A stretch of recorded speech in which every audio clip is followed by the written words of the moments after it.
এই বাজেটে, অন্তর্বর্তী বাজেটে নতুন কিছু ছিল না। একটা ছিল 500 টাকা লক্ষ্মীর ভাণ্ডার বৃদ্ধি, যেটা কেবলমাত্র ভোট রাজনীতির অঙ্গ হিসেবে। এই বাজেটে একটা শব্দ চাকরি নিয়ে ছিল না, এবং এই মাসের শেষের দিকে ইলেকশন ঘোষণা হবে ধরে নিয়ে এই অন্তর্বর্তী বাজেট যা এপ্রিল মে জুন জুলাই ফেব্রুয়ারি মাসের বলে টাকা ট্রান্সফার করা হয়েছে, এবং এতে খুব বেশি টাকা না, 1-1.5 কোটি টাকা। তা সবার অ্যাকাউন্টে 500 টাকা করে এসছে জানি না, হয়তো এই মাসের মধ্যে যাবে, টোকেন ঢুকিয়ে দিয়েছে যদি ইলেকশন ঘোষণা হয়ে যায় ভয়ে। বাকি আরেকটা জিনিস ছিল, master degree graduate, BEd basic শিক্ষিত বেকার যুবক যুবতীদের চাকরির দরজাটাকে একদম ক্লোজ করে দেওয়া। কারণ এই অন্তর্বর্তী বাজেটে চাকরির কোনো শব্দ নেই, 10 লক্ষ ভ্যাকেন্সি পূরণের কোনো রোডম্যাপ বরাদ্দ নেই। ভাতার একটা প্রতিশ্রুতি ছিল, কবে? আগস্ট মাসে শুরু হবে। আগস্ট মাসে মমতা ব্যানার্জি মুখ্যমন্ত্রী থাকবে না, প্রাক্তন হবে। এবং এই অন্তর্বর্তীকালীন বাজেট 4 মাসের জন্য, এপ্রিল মে জুন জুলাই। এটা নিয়ে আমাদের আপত্তি সমালোচনা, মুখ্যমন্ত্রীর ভাঁওতাবাজিটা হাতে নাতে ধরা পড়েছে। ধরা পড়ার পরে তিনি একটু আগে একটা প্রেস কনফারেন্স করেছেন, করে বলেছেন 15 থেকে 26 তিনি ক্যাম্প করবেন। কি করার জন্য? যুব সাথীর অ্যাপ্লিকেশন নেওয়ার জন্য। এটাও আরেক ধরনের প্রতারণা। দৈনিক 50 টাকা একটা graduate, honours, master degree, BEd basic, PTTI, vocational, ITI, মাধ্যমিক উচ্চ মাধ্যমিক পাসের কাছে এসে কমপ্লিটলি মকারি একটা, তাতে 50 টাকা ডেলি তিনি ঘোষণা করেছেন। আমি ওনার আজকের ঘোষণার পরিপ্রেক্ষিতেই বলি, আমি এর আগে সল্টলেকে ভারতীয় জনতা পার্টির কার্যালয় থেকে বলেছিলাম 2013 সালে বাজেটে এসেছিল ডক্টর অমিত মিত্র তদানীন্তন অর্থমন্ত্রী, যুব উৎসাহ প্রকল্প, মাসে 1500 টাকা। মুখ্যমন্ত্রী নেতাজি ইন্ডোরে উদ্বোধন করতে গিয়ে কর্মসূচির বলেছিলেন যুবশ্রী। বাজেট বইতে লেখা আছে যুব উৎসাহ, উদ্বোধন হলো যুবশ্রী। ঠিক আছে, নাম পরিবর্তন করতেই পারেন আপনার প্রশাসন। ওই দিন বলেছিলেন 17 লক্ষ অ্যাপ্লিকেশন পড়েছে। আমি 1 লক্ষকে চালু করলাম, এই 1 লক্ষ চাকরি পেলে বাকিরা পরে পরে আসবেন। 13, 14, 15, 16 এই দুটো অর্থবর্ষে এই কর্মসূচি চলেছিল। 17-18 অর্থবর্ষ থেকে 24-25 অর্থবর্ষ পর্যন্ত, এমনকি 25-26, এই যে অন্তর্বর্তী বাজেট হয়েছে এটা 26-27 প্রথম 4 মাসে যুবশ্রী প্রকল্প বলে কিছু নেই, তাকে তুলে দেওয়া হয়েছিল। কোনো বরাদ্দও ছিল না, নন ফাংশনিং হয়ে গেছিল, এমপ্লয়মেন্ট ব্যাংক ক্লোজ হয়ে গেছিল। সেদিন আপনার এই কর্মসূচিতে আপনি বলেছিলেন 18 বছর হলেই 8 পাস লোকেরা এর সুযোগ পাবেন, মানে তাও 1 লক্ষ জন, 17 লক্ষ অ্যাপ্লিকেশন ছিল।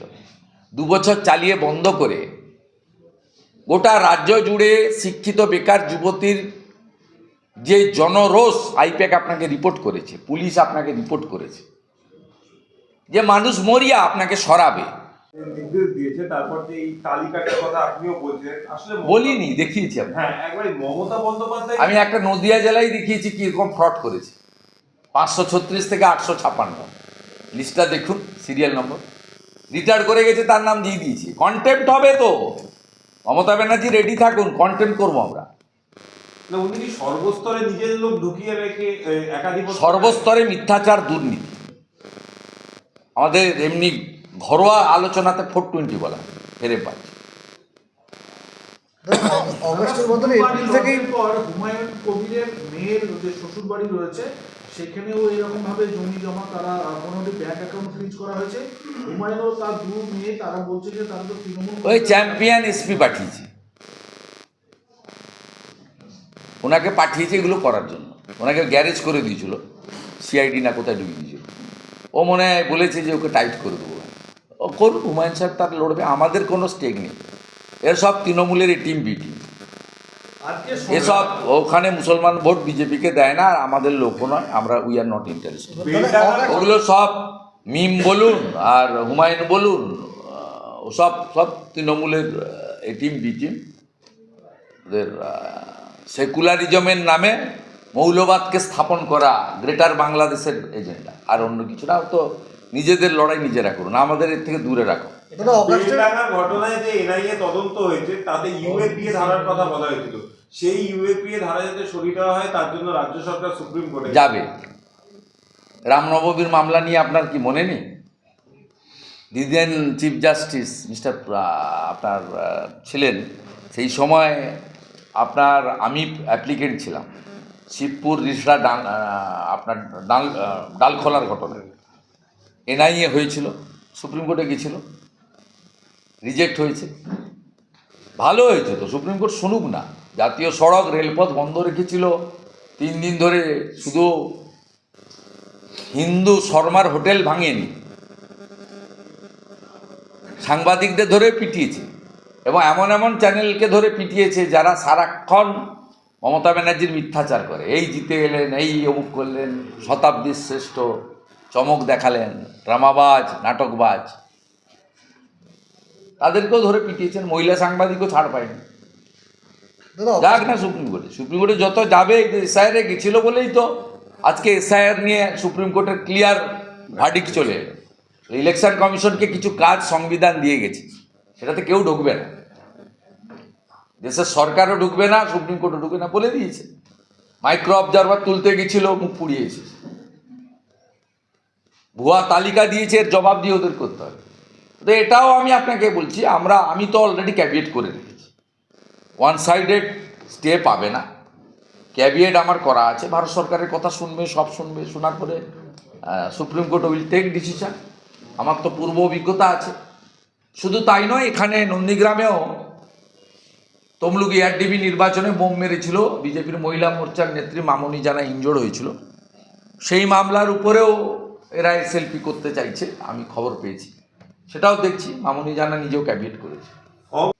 2014 সালে আমাকে লোকসভায় জেতানোর ক্ষেত্রে ওনার পিতৃদেব, ওনাকে আমি প্রচণ্ড শ্রদ্ধা করি, তা উনি আমার প্রকাশ্যে হলদিয়াতে সভা করেছিলেন। আমি জানি এই জেলার যে মুসলিম ভোট ব্যাংকের উপরে দাঁড়িয়ে ওরা রাজনীতি করে, তার যদি চায় ওনার নতুন পার্টি উনি কি করবেন, ওনারা তীব্র বিজেপি বিরোধী এবং ওরা লড়বেন না তৃণমূলের সঙ্গে গোটাপ করবেন, সে আমি জানি না।